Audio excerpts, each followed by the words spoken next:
Hello, ladies and gentlemen. My name is Stollings. You know me here on YouTube as MarauderEX, and as always, I'm your host for Operation Recap, where I sit here and throw some of the stories that you may have missed during the week back at your face and see if they get any more love and attention.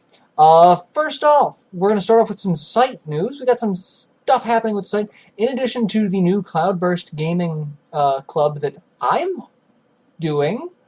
Nudge, nudge, wink, wink. Go check it out. We're finishing up with Chrono Trigger now, but we're going to be picking another game within the next month to do that as a gaming group. So stay tuned to that. That's over on our forums. Go check out the Rainfall forums. Please do. It's fantastic. But we've got a bunch of other stuff as well. First off, we've been hosting a couple of the podcast episodes here on YouTube, which is fantastic because the channel is kind of my little baby here at Rainfall. I love it. I love working on it.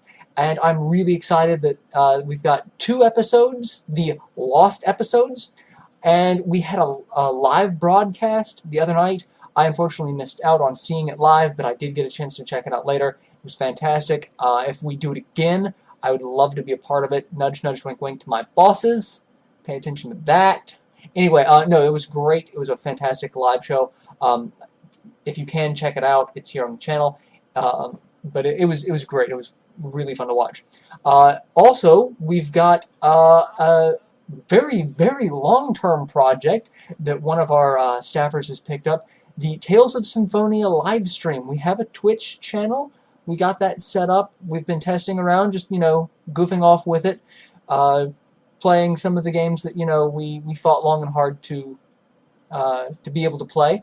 But they are, one of the staffers has picked up a project that he wants to do, and he will play through the entirety of Tales of Symphonia on the GameCube in honor of its HD release and its anniversary and the fact that it's one of his favorite games of all time. Check out the article for that. It's an exceptionally long-term project that he's going to be working on. I wish him the best on that. That's a massive undertaking for the length of time that he's going to be working on it. So yeah, go check those things out. Lots of new stuff coming to the site. Really excited about it, and we're just going to be unveiling lots of new stuff as time goes on. So stay tuned for that. But in actual gaming news, I got a couple of stories here in front of me. 2 things about Killer is Dead. Suda51 is just churning out the information on this. There is a release date and a limited edition package for the UK. Nothing announced here for the US, but we do have the UK release date, and they've shown off what will be in the limited edition art book, soundtrack, etc. figure. And it will be out August 31st in the UK. So please, if you are one of our UK viewers, go check that out. I can only imagine the limited edition will just be that limited. So get your hands on that while you can. Pre-order it through whatever means you normally pre-order. I don't know. I typically go Amazon because, they're our friends here at Rainfall, so I go with them. But they also have released a new trailer for Killer is Dead. This is the 5th trailer, according to the article. But I've missed 1. I've only seen 4, so including this new one. So I got to go back and check what trailer I missed and see what it is I'm missing, because the more I see this game, the more entertaining it looks. I thought, a game like No More Heroes was kind of, okay, this is kind of edgy. This is edgy and dark and just awesome on so many levels. So I'm really excited for this game. So go check out those 2 things about Killer is Dead. It looks like it's going to be interesting. Is not even close to the word that I want to use right now, but it's all that's popping in my head. Next up, this is a rumor for you pre-order aficionados. Rumor that GameStop is going to have a limited edition Final Fantasy X 10-2 Collector's Edition. I said limited and Collector's Edition. You guys know what I mean. GameStop is there's nothing on their product page on it, but there was a flyer release saying, click here for a free upgrade to the limited edition, which got a lot of people thinking, is there going to be a limited edition? I'm really torn on this because there were limited editions of Final Fantasy 13-2, etc. Square's not big into the limited edition thing. They do throw them out occasionally, but they're not like NIS or Xseed or anyone like that just throw out, limited editions for just about everything that they do. and then a standard edition alongside it. So I'm really curious, because if they do start throwing out more limited editions with the games that they've announced at E3, like Final Fantasy 15, Lightning Returns, Kingdom Hearts, will we start seeing more and more limited editions from them? If, especially since this is a re-release as an HD, are there going to be more? Would there be a Kingdom Hearts 1.5 limited edition? Please let there be. I would love to see that. I'd love to own it. But it's just a rumor for now. There has been no confirmation from either GameStop, Square Enix, or any other source. So just take the flyer. It could be misprint, or it could have been someone let the cat out of the bag a little early.